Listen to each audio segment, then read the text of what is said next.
355. Audrey Diwan. Podcast de Chanel. Les premières fois. Creativity. Révélation des Césars. 355.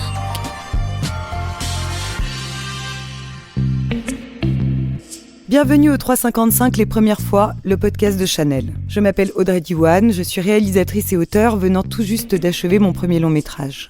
Une première fois, c'est toujours un bouleversement, une césure, quelque chose qui nous change du tout au tout. C'est de ce moment charnière dont nous allons discuter dans ce podcast avec mes invités, Révélation des Césars. Jeunes acteurs, actrices, ce sont les espoirs du cinéma français. Ils vivent leurs premières expériences à l'écran. Pour les guider, et parce que le cinéma est aussi et avant tout une histoire de transmission, ils sont accompagnés d'un parrain, d'une marraine, qui nous rejoindront au cours de ce podcast pour évoquer leurs premiers pas, l'importance de ce moment initial dans une carrière de cinéma. Avec la complicité de la maison Chanel qui soutient le projet des Révélations et les activités de l'Académie dans la reconnaissance et la découverte de talents, ils sont tous réunis au Petit Palais le temps d'une soirée. 355. Je reçois à présent Dylan Robert, qui vient de faire une entrée remarquée dans le milieu du cinéma avec le film Scheherazade de Jean-Bernard Marlin.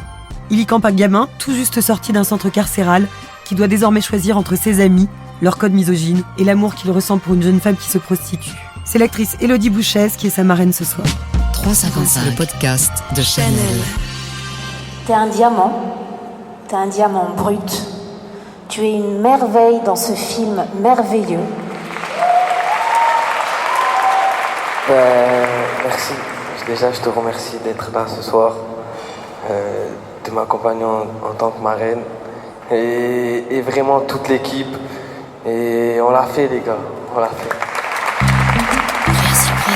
Creativity. Bonsoir Dylan Robert. Bonsoir. Bonsoir Élodie Bouchez. Bonsoir. Merci beaucoup d'être avec nous ce soir. Vous êtes là pour nous parler du film Scheherazade. Ce film, c'est une première fois pour vous. Est-ce que vous pouvez me parler de votre première rencontre avec le réalisateur ? J'étais venu sur le premier casting à ma libération. J'ai rencontré la directrice de casting, Sandrine, et elle m'a demandé de revenir. Et c'est quand je suis revenu que j'ai rencontré Jean-Bernard Marlin. Qu'est-ce que vous avez pensé de lui au début ? Première idée, je me suis dit qu'est-ce qu'il a dans la tête. Et qu'est-ce qu'il avait dans la tête ? Apparemment, il était concentré. Il était vraiment concentré. Il se gratte tout le temps la mèche, lui. Et il se tournait la mèche. Et il m'a dit que je devais revenir, qu'on passait peut-être en répétition et tout ça.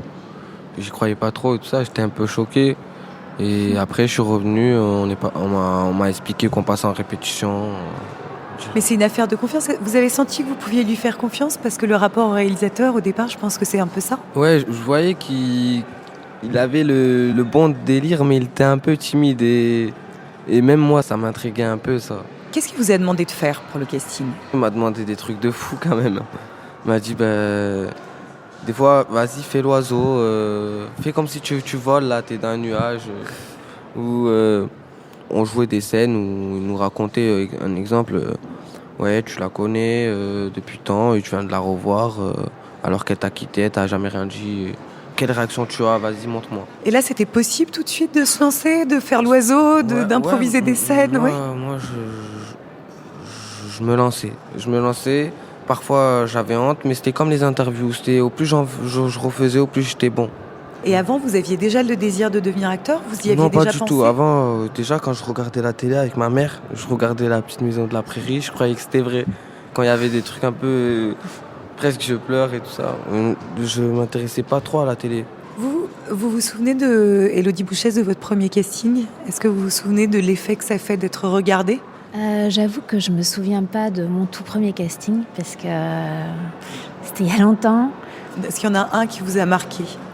Finalement, celui qui m'a le plus marqué, ça a été ma rencontre avec Serge Gainsbourg quand j'ai fait... C'était pas des essais, en fait, c'était une rencontre avec lui pour son film qui était mon premier film. Qu'est-ce qu'il vous a demandé, Serge Gainsbourg ? Comment on est regardé par Serge Gainsbourg et à quel moment il vous choisit ? Est-ce que vous en avez la moindre idée ? On m'avait donné rendez-vous dans sa maison et je suis arrivée chez lui, donc dans ce fameux living room noir dont on a déjà vu les images.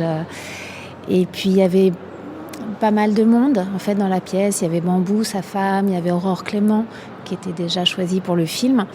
Et puis donc ils m'ont fait pénétrer dans le salon. Et puis il m'a regardé, il est venu autour de moi, il m'a un peu tourné autour comme ça. J'avais des longs cheveux, il m'a touché les cheveux. Vous n'aviez pas peur? Non, pas du tout. Pourquoi? Je sais pas, j'étais en confiance. C'était bienveillant, c'était pas déplacé du tout. Il y avait le but, le film et ce que vous aviez à faire ensemble. Ouais. Et puis voilà, il m'a tourné autour comme ça et puis il m'a dit c'est toi. C'est toi Natacha, c'était le nom du personnage. Et il m'a dit c'est toi, allez assis-toi là, je vais te raconter. Et puis voilà. Vous avez vu Scheherazade? Bien sûr. Et vous vous étiez déjà rencontrés ou vous Non. venez de... On vient de se rencontrer. Qu'est-ce que vous avez vu en lui? Qu'est-ce que vous avez pensé du film, de son jeu, de cet envol? J'ai tout vu en fait dans ce film. J'ai tout vu chez lui, chez Kenza. J'ai vu évidemment une grande justesse, mais aussi de la poésie, un abandon et puis déjà des acteurs en fait. Et je sais pas, je t'ai pas encore posé la question de savoir si tu as envie de continuer. Bien sûr. Mais bien sûr. En tout cas, Et là, moi, c'est du fond du cœur, il n'y a aucun doute quand vous le dites. Ouais.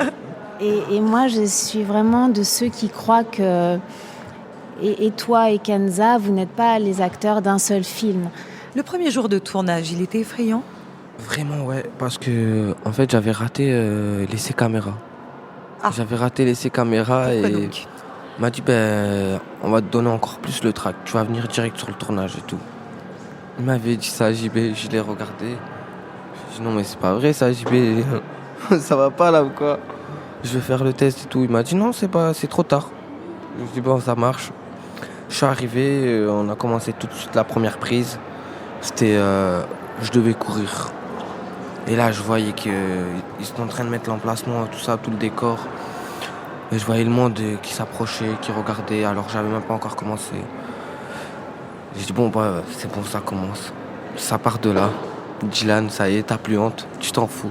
Et au moment où vous êtes dit ça, quelque chose s'est libéré? Ça y est, ouais. Vous étiez libre? Ouais, j'étais libre là. Moteur, j'étais chaud, moteur. J'étais déjà prêt à partir. Je me rappelle. Moteur, j'étais déjà prêt à partir. Action, je suis parti, je courais. Et c'était, vous savez, la scène où mes potes ils me rejoignent. C'était celle-là, la toute première. Je courais et je voyais la caméra devant moi. Tu t'es envolé. Je me disais, il faut que je l'oublie, je suis tout seul là. Je suis tout seul, je cours. T'as raison, mais tout ce que tu racontes, c'est fou parce qu'il a eu tout de suite l'instinct des bons réflexes. En fait, il a su instinctivement dans quel état il fallait qu'il se mette pour être à l'aise et puis pour y arriver, quoi. Est-ce qu'il y a eu des choses plus difficiles à jouer? Est-ce qu'il y a des moments plus complexes? Il y a des moments plus complexes parce que c'est un travail d'équipe. Et les moments complexes, c'était juste quand la personne d'en face, elle accroche pas. Ça, c'est vraiment dur. Et que, le tracteur? Ouais, votre acteur accroche pas trop, ou il relâche, ou il est fatigué. Vous savez, des fois, on tournait le soir, il y avait souvent quelqu'un qui n'avait pas le bon feeling. Et ça, ouais, ça fatigue. Ça ramène la tête au fond de l'eau. Ça vous permet plus d'être libre. Ouais, mais après, on reprend vite confiance avec de l'aide du réalisateur et tout ça. Normalement, ça revient vite. Est-ce que je peux vous demander, pour finir, juste quel est, chacun de vous, le premier film qui vous a marqué? Est-ce qu'il y a un film, une image? Ouais, moi, ouais. C'est Les Princes de la Ville. J'ai carrément fait le tatouage. Et pourquoi? Parce que c'était tout de suite une histoire marquante, vous savez. Des frérots, c'était comme des frères. Et ils sont vraiment... C'était leur lien, quoi. Ouais. Un acteur? Je connaissais vraiment pas leur nom, je m'intéressais pas vraiment à la télé, mais vraiment, quand je regardais ce film... ça vous emportait. J'avais même pas encore l'intention, voilà, comme je vous ai dit. Mais quand j'avais regardé ce film, j'avais vraiment, vous savez, le film culte en tête. Ouais, celui-là, c'est mon film culte en tête. Je vais faire le tatouage. Je vais marquer Vatos un jour, Vatos toujours dans mon... Vous aviez déjà le cinéma dans la peau, c'est comme ça. Vous, Élodie?